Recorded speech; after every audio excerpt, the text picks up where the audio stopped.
Rakkoon gaanfa Afrikaa kana keessatti erga eegalee dhaabbachuudhaaf guyyaadhaa guyyatti beellama qabatus hanga har'aatti osoo hin dhaabbatin itti fufeetiin. Keessattuu erga koloneeffattoonni biyyoota qabatanii impaayera isaaniitti dabalatanii boodarraa ka'em sochiin naannoo kanatti argamu madaa mogolee tahee itti fufeetiin jiram. Har'a boritti ni qabbanaa hangaruu abjuu ta'ee kan itti fufe yommuu ta'u keessattuu daangaa Itoophiyaa fi Somaaliyaa akkasumas daangaa Eertiriyaa fi Itoophiyaa gidduutti rakkooleen garaagaraa hammaachuu itti fufaniitiin jiru. Eertiriyaan qaama Itoophiyaa kan turtee fi waggoottan kurnan sadi dura sochii mataa isheetiin bilisummaa kan gonfatte yommuu ta'u yeroo ammaa kana garuu Itoophiyaa wajjin rakkoo hamaa keessatti kan argamtudha. Haaluma kanaan mootummaan warraaqsa isaanii keessatti nama tokkollee mormituu biyya keessatti kan hin hambifnee fi waggaa waggaadhaan filannoon biyyattii keessatti kan hin geggeeffamne ta'uun itti fufeetiin jira. Erga mootummaan Eertiriyaa hundeeffamee waggoota kurnan sadi keessatti sochiin filannoo biyyaalessaa yookaan paartileen mormituu dhihaatanii biyyattii bulchuudhaaf kaadhimamuun tokkollee kan hin argamnedha. Namni kana godhee argame yookaan hidhamuu yookaan ajjeefamuun kan itti murtaa'u yoo ta'u namoonni kana gochuudhaaf yaalan biyyoota alaa garaagaraa keessatti hirmaachaa kana kan itti fufan ta'uunis ni beekama. Biyya Itoophiyaa fi Eertiriyaa gidduutti mormitoota walirratti kakaasuu, hidhattoota walirratti yaasuu fi kanneen birootiin kan beekamanidha. Kanaan dura hidhattoonni lammiilee Itoophiyaa ta'an Eertiriyaa keessatti of gurmeessuudhaan dhiyaaba mataa isaanii kan hojjetanii fi dhaabbilee isaanii gurmeessanii waraana isaanii leenjifatanii Eertiriyaa keessa socho'aa turaniitiin jiru. Yeroo ammaa kana ammoo haaluma wal fakkaatuun dhaabbileen Eertiriyaa Itoophiyaa keessatti sochiiwwan garaagaraa godhaatiin jiru. Kanuma irratti hundaa'uudhaan sagantaan keenya kan guyyaa har'aa dhimma sochii mormituu Eertiriyaa Itoophiyaa keessatti argamtuu fi haala mootummaan Itoophiyaa fi Eertiriyaa akkasumas ulaa galaanaatiin wal qabatuun qindeessinee kan isin biraan geenyu isinii ta'a. Nageenyi keenya kan kabajaa fi kan jaalalaa iddoo jirtan hundatti isin haa ta'u jechaa qophii keenya kan guyyaa har'aa haala itti aanuun isiniif dhiyeessina.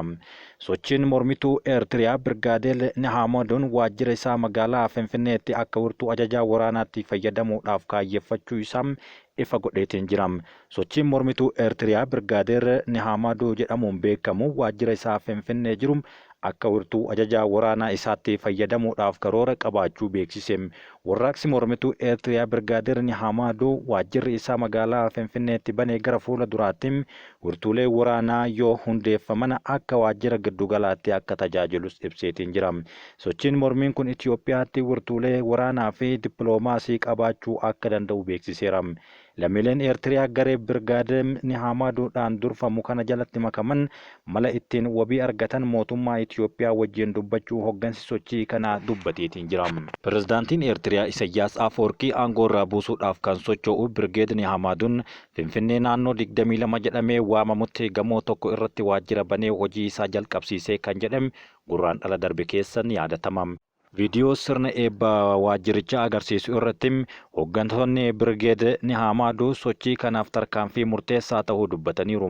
Sochii kana dura buutummaadhaan namoota hoogganan keessaa tokko kan ta'an obbo Bayyanaa Gabra Egzaabeer waajjirri sochii Birgaadeer Nihaamaduu bittinnaa'ee tureef wirtuu itti wal argaa akka ta'us dubbataniiru. Birgaadeer Nihaamaduun banamuu waajjira isaa kan beeksise dhaabbata mormituu koongirensii biyyaalessaa Eertiriyaa Affaar waliin ta'uudhaan lakkoofsa Itoophiyaa ammajjii 19 bara 2017 keessa jirru kana iddoon lammiileen Eertiriyaa argamanitti Finfinneetti kora geggeessuun baatii tokko boodaadha.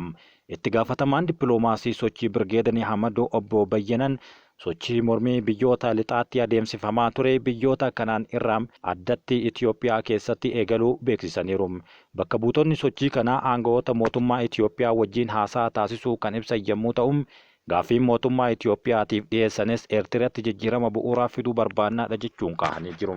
Gareen kun yookaan Birgaadeer Nihaamaduun waggoottan sadan darban keessatti sochii akka malee godhaa kan turee fi sochii mormii lammiilee Eertiriyaa keessumaa biyyoota lixaa fi baha giddugaleessaa keessatti babal'achaa fi xiyyeeffannoo guddaa argachaa dhufeera. Gareen kun biyyoota fagoo irraa Itoophiyaatti kan deebi'eef balbala dura taa'anii mormuun akka isaanitti toluuf. Deeggartoonni Birgaadeer Nihaamaduu sochii mormii kanaa kan jalqaban ayyaanota mootummaa Eertiriyaa biyyoota garaagaraa keessatti qopheessu mormuudhaan kan ta'es ni himamu. Ameerikaa, UK, Israa'el, Kaanaadaa, Jaarman, Siwiidinii fi Siwiizerlaand biyyoota feestivaalonni mootummaa Eertiriyaa deeggaramuudhaan qophaa'an jeequmsi isaan mudatu keessaa muraasa. Yeroo jeequmsi uummanni deeggartoota mootummaa fi mormitoota mootummaa gidduutti walitti bu'iinsi uumamuun humnoota nagaa eegsisan dabalatee namoota irratti miidhaan cimaa fi hanga lubbuun bahuutti ni gaham. Jeequmsa kanarratti lammiileen Eertiriyaa hirmaatan biyyoota garaagaraa keessatti to'annoo jala oolanii hanga ammaattis to'annoo jala kan jiran ni jiru. Birgeed Nihamaduudhaan shororkeessaa biyya keessaa jechuudhaan kan labse abbaan alangaa Jaarman dhaabbata shororkeessaa kana hundeessuu fi miseensa ta'uun namoota shakkaman 17 akka barbaadaa jirus ifa godheetiin jira. Feestivaala lammiilee Eertiriyaa biyyoota alaatti geggeeffaman dhaabuudhaaf kan socho'an ayyaanotni kunneen meeshaalee mootummaan Eertiriyaa fayyadamu akka ta'e sochii Birgeed Nihamaduutiin maqaa kan eeramu Kiroos Asifahaa dubbateera. Feestivaalota kunneen bu'uura godhachuudhaan qarshiin walitti qabamu sirnichaaf humna kennaa fi waan turaniif jechuudhaan sababa feestivaalota kunneen mormaniiru. Biyyi Eertiriyaa erga hundaa irraa jalqabee aanga'oorra kan jiru pirezidaantii Isaayyaas Afwerqii waggoota 32 filannoo biyyaalessaa geggeessanii kan hin beeknee fi Eertiriyaa keessa caasaa seera baastuu raawwachiiftuu fi hiiktuu sirnaan kan hin hundoofne yoo ta'u mootummaan dhiittaa mirgoota namoomaa ol aanaa ta'een yeroo garagaraatti ni himama. Mormitoonni mootummaa Eertiriyaa gaazexeessitoonnii fi hoggantoonni amantaa himannaa malee waggoota dheeraadhaaf kanneen hidhamanii fi dhaabbilee biyyoota gamtoomaniitti himannaa irratti dhiyeessaa jiru. Lammiileen biyyattii tajaajila loltummaa daangaa yookaan kan lola daangaa isaanii ittiin eegan hin qabneef akka saaxilaman ta'uun biyyattiin dhimmoota ittiin qeeqamtu keessaa isaan jalqabaati. Dhaabbata biyyoota gamtoomaniitti koomishiniin dhimma dhiittaa mirga qoratuun tajaajila loltummaa kanaa hojii dirqamaa fi gabrummaa jechuudhaan kan ibsu yommuu ta'u tajaajila loltummaa kana baqachuun lammiileen Eertiriyaa hedduun biyya isaanii gadhiisanii bahanii biyyoota ollaa keessatti rakkina dhandhamaa jiru. Baay'ina uummata isaanii keessaa harki 17 biyya kan bahan yommuu ta'u baay'inni uummata qabdu yoo shallagamu biyya kooluu galtummaa isaa ol aanaa gaafatu ta'uu gabaasni UN akka lakkoofsa Itoophiyaa bara 2016 baheen ni agarsiisa. Hoogganaan Birgeed Nihamaduu obbo Bayyanaan caasaa mootummaa Eertiriyaa lammiilee kooluu galtummaa siyaasaa fi nagaa gaafatan irratti cunqursaa fi dhiibbaa danqaa ce'uu raawwachuu jalqabeera jechuudhaan himatama. Kana bu'uura godhachuun kan uumame sochiin Birgeed Nihamaduun kaayyoon isaa inni ijoon Eertiriyaa keessatti jijjiirama bu'uura ogeessaan kan deeggarame geggeessuuf akka ta'e ni hubachiisu. Jijjiirama sirnaan booda kora biyyaalessaa adeemsisuudhaan dhaabbilee ce'umsaa yeroo hundeessuudhaaf karoorri jiraatus dubbataniiru. Jalqaba sirna kana Eertiriyaa keessaa dhabamsiisuudha kan jedhanii fi sanaan booda gulantaadhaan hoggantoota mootummaa seeratti dhiheessuu kanneen dhiifamni godhamuufis dhiifama gochuu fi kanneen dhiifamni hin godhamneef hidhatti galchuudha jechuun kaayyoo isaanii qabatanii socho'aa jiru. Biyyattii tasgabbeessuu fi ceesisuudhaaf sanadoota dhihaatanii kan jiranii fi galma isaanii ta'uu dubbataniiru. Hoggantoonni Birgeed Nihamaduu sochii isaanii karaa nagahaan milkaa'aa amantii jedhu kan qabanii fi malli sochii kanaa galmaan gahuuf fayyadamuun qabsoo hidhannoo akka ta'e qindeessitoonni qabsoo kanaa dubbataa jiru.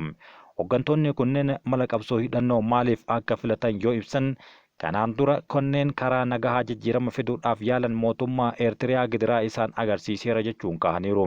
Obbo Bayyanaan mootummaan Eertiriyaa mormitootaa fi lammiilee komii qabaniif beekamtii kan hin kennineef keessumaa lammiilee hedduu kan yaada qabu carraan isaa mana hidhaa boollam ajjeefamuu fi dhabamsiifamuudha.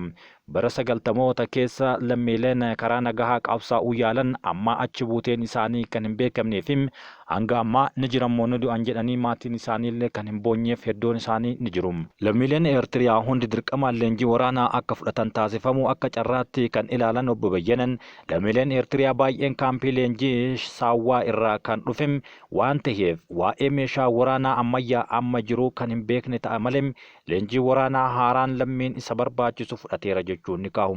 Akka namni kun jedhanitti qabsoon hidhannoo Birgeed Nihamaduun geggeessuu jalqabarraa ta'uudhaan kan dubbatanii fi sochii kanaaf deeggarsa argachuudhaaf aanga'oota Ameerikaa, Gamtaa Awurooppaa, Kaanaadaa fi Siwiidin waliinis haasaa jalqabuu isaanii itti fufaniiru.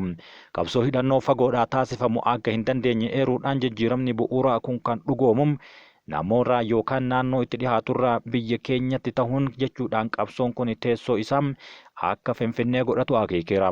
Qindeessitoonni Birgeed Nihamaduu lamaan teessoon qabsoo hidhannoo isaanii adda baasuudhaan ifatti dubbachuu irraa garuu of qusataniiru. Qindeessitoota kanneen keessaa tokko kan ta'an obbo Bayyanaan Itoophiyaa irraa ramaddii duula caasaa isaanii kan kennanii fi wirtuulee waraanaa fi dippiloomaasii hundeeffamuu kan qabanii fi kan hundeessuu malanillee deebii isaa asumatti kennaniiru.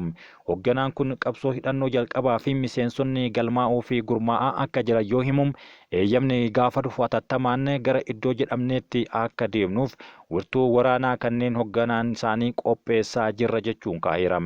Eeyyamni jedhan kun garuu eessaa akka dhufu hanga ammaatti kan hin ifoomne yoo ta'u shakkiidhaan garuu biyyoota lixaa ta'uu mala jechuudhaanis yaadni kaahamaa jiru ni jira. Haa ta'u malee hooggantoonni dhaaba kanaa aangawoota mootummaa Itoophiyaa wajjin haasahaa akka jiranii fi haasawa jabaa taasisaa akka jiranis dubbataa jiru.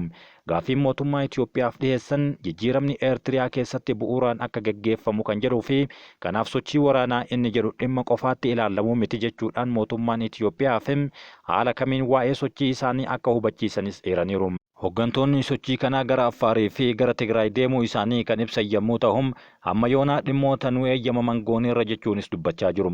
Sochiiwwan taasisan rakkoon nageenyaa akka hin jirree fi akka isaan hin mudanne caasaan nageenyaa keessaa qabnuun dabalataan mootummaa Itoophiyaa wabii nu taheera jechuun dubbata. Waraana Itoophiyaa fi Eertiriyaa hordofuudhaan waggoota darban hedduuf diinummaa keessa kan turan Finfinnee fi Asmaraan garee hidhattoota mootummaa walii kuffisuuf hojjetan deeggaruudhaan seenaa dheeraa kan qabanidha. Eertiriyaan waggoota dheeraadhaaf waraana bilisummaa Oromoo ABO adda bilisummaa biyyaalessaa Ogaaden ONLF arbanyochi Gimboo Sabaattii fi sochii dimokiraatawaa uummata Tigraay dhoksaadhaan deeggaraa turuun waggootaaf kan beekamudha. Mootummaan Itoophiyaas yeroo gara garaatti gareewwan mormitoota mootummaa Eertiriyaa kuffisuudhaaf karoorfatan keessummeessuun isaa kan yaadatamudha. Kollejjii Yuunivarsiitii Niiw Yoorkii fi Noorweey Oslootti Piroofeesarri Antiroopoolojii lammii Eertiriyaa Abdulqaadir Saaleh Mohammadii fi Piroofeesara qorannoo waldhabdee kan tahan Sheetel Tiroonvool bara 2007 barruu xiinxalaa ogummaa isaan maxxansan keessatti mootummaan Itoophiyaa gareewwan mormitoota mirga sabaa fi sablammoota Eertiriyaa gaafachuuf ka'an hundeessuudhaaf gargaareera jechuun barreessaniiru.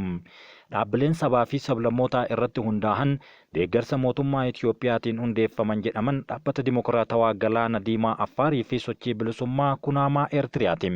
Barreeffamni waggoottan 10 dura maxxanfame tokko akka ibsutti ammoo dhaabbanni dimokiraatawaa galaana diimaa Affaar qabsaa'ota 15,000 kan qabuu fi garee hidhattootaa kun ammallee teessoo isaa naannoo Affaar godhachuun socho'aa akka jiruu fi Eertiriyaatti dhiheenyaan hordofaa akka jiru kan beekamudha. Dhaabbanni mormituu garee Eertiriyaa Affaar Naashinaal Koongiransi jedhamu naannoo Affaaritti hojii wal fakkaataa raawwatame. Dhaabbanni mormituu tokkummaa dargaggoota Eertiriyaa nageenya biyyaalessaa kan jedhamus magaalaa Finfinnee keessaa waajjira akka qabu ni himama. Sochii jaarmiyaanonni mormitoota Eertiriyaa Itoophiyaa keessatti taasisan ilaalchisee taateewwan eeraman keessaa tokko akka lakkoofsa Itoophiyaa bara 2003 koongiransiin magaalaa Hawaasaatti geggeeffameera. Koongiransiin guyyoota 10 ture kun akka jedhanitti bakka buutonni paartilee siyaasaa waldhabdee siivikiin dargaggoota biyyoota garaagaraa walumaa galatti namoota 500 ol hirmaachiseera. Sochii mormii hawaasa diyaaspooraa Eertiriyaa ilaalchisee akka lakkoofsa Itoophiyaa bara 2015 qorannoo maxxanfame tokko koongiransii hawaasaa yookaan irratti taasifameen dhaabbileen siyaasaa 21 akka hirmaatan gabaafameera. Imbaasiin Itoophiyaa Jaapaan Tookiyootti argamu ibsa marsariitii isaa irratti katabeen qora kanarratti paartileen siyaasaa 30 ol akka hirmaatan garuu dubbateetiin jira. Koongiransiin tarsiimoo guddaa abbaa irree mootummaa Eertiriyaa kuffisuudhaaf qophaa'e raggaasisu irratti itti gaafatamaa waajjira adda dimokiraatawaa warraaqsa uummattoota Itoophiyaa kan turan ambaasaadar Redwaan Huseen irratti argamu ibsichi baaseetiin jira. Imbaasichi Redwaan Huseen uummanni fi mootummaan Itoophiyaa qabsoo nagaa fi dimokiraasii Eertiriyaa fiduudhaaf taasifamaa jiruuf deeggarsa akka godhu waadaa galaniitiin jiru. Dhaabbileen mormitoota Eertiriyaa fi Itoophiyaa magaalaa Finfinneetti magaalota naannoo Tigraay kanneen akka Addagraatii fi Shiree keessattis waajjira isaanii akka qaban ni yaadachiisu. Gareewwan mormitoota Eertiriyaa deeggarsa argachaa turan walitti dhufeenyi isaan mootummaa waliin qaban akka lakkoofsa Itoophiyaa bara 2010 erga muummeen ministeera Itoophiyaa Dr. Abiy Ahmad gara aangootti dhufanii booda garuu jijjiiramee jira. Dhaabbanni miti mootummaa Ameerikaa kan bilisummaa siyaasaa irratti qorannoo geggeessuuf Freedom House akka jedhetti adoolessa bara 2010 waliigaltee nagaa Finfinnee fi Asmaraa gidduutti mallattaa'uun hordofim mootummaan Itoophiyaa paartilee mormitoota Eertiriyaa biyyattii keessa socho'an sochii isaanii akka dhaabanis ajaja kennee jira. Ji'a hagayyaa keessa ammoo marsariitiin Africa Intelligence jedhamu akka katabetti dhimma Afrikaa gabaasuu kana mootummaan Itoophiyaa mormitoota Eertiriyaatiif deeggarsa mallaqaa fi nyaataa kennuu dhaabuu isaas gabaaseetiin jira. Kunis ta'ee sana yeroo ammaa kana paartileen mormitoota Eertiriyaa Itoophiyaa keessa kan mandheeffatanii fi waajjiraalee isaa magaalota garaagaraattis akka banatan dhagahamatiin jira. Yeroo ammaa kana Itoophiyaa fi Eertiriyaan walitti gaarreeffannaan isaanii hanga daangaa walitti ceehuu fi hanga ibsa walirratti baasutti gaheetiin jira. Keessattuu waa'ee dhimma galaana diimaa yeroo Itoophiyaan dubbattu Eertiriyaan duulan irratti geggeessuuf shakkii jedhuun tarkaanfii fudhachuudhaaf biyyoota kanneen akka Ijiptii fi Somaaliyaa waliin waggaa tokko keessatti yoo xiqqaate yeroo 5 oliif wal arganii mari'achuun isaanii ni yaadatama. Hanga ammaatti ibsa waliin kan kennan yommuu ta'u biyyoonni kunneen keessattuu biyya galaana diimaaf hin daangeffamne irratti galaana diimaatti fayyadamuun isaaniif waan hin barbaachifne ibsa Ijipti jechuun kana irratti warri Eertiriyaatis dhaabbannaa isaanii akka agarsiisaa turanii fi deeggarsa waliin godhanis akka mirkaneessaa turan karaa ministeera isaanii kan ta'e Yemana Gabra Masqaliin ifa godhaa turaniitiin jiru. Gareewwan amma mootummaa Eertiriyaa mormuudhaan Itoophiyaa keessa socho'uudhaan waajjiraalee isaa hedduu banataa jiran kun yoo isaanii milkaa'ee aangoo kan qabatan ta'e Itoophiyaan galaana diimaatti carraa fayyadamuu akka argatu